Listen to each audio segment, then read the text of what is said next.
వీర జవాన్లకు అశ్రు నివాళి సోమవారం విజయవాడ విమానాశ్రయానికి పార్థివ దేహాలు.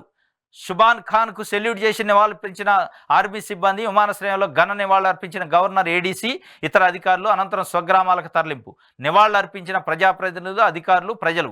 భారీగా తరలి వచ్చిన జోహార్లు పలికిన గ్రామస్తులు, పరిసర గ్రామాల ప్రజలు. సైనిక లాంఛనాలతో షుబాన్ ఖాన్ నాగరాజుకు అంత్యక్రియలు. నేడు రామకృష్ణారెడ్డి అంత్యక్రియలు.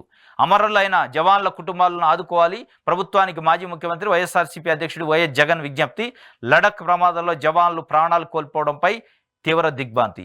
లడక్ ప్రాంతంలో పాపం 3 జవాన్లు ప్రాణాలు కోల్పోయారు. ఆర్మీకి సంబంధించి, మిలిటరీకి సంబంధించి. వాళ్ళు ఒక యుద్ధ ట్యాంకులు వాళ్ళ యొక్క డ్యూటీలో భాగంగా వెళ్తుంటే ఆ యుద్ధ ట్యాంక్ వరదలో కొట్టపోయిన దాంట్లో విషాదకరమైన పరిస్థితుల్లో ఒక 3 ఆంధ్రప్రదేశ్కి సంబంధించి జవాన్లు చనిపోయారు.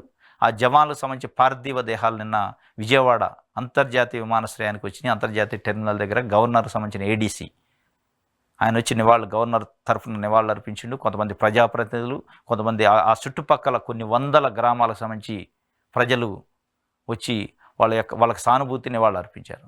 ఒక విషాదకరమైన విషన్న వదనంతోనే ఆ గ్రామాలు మొత్తం కూడా చాలా గంభీరమైన పరిస్థితుల్లో, ఎందుకంటే కళ్ళ ముందే చనిపోయారు, కొట్టుకుపోయింది లడక్ ప్రాంతంలో.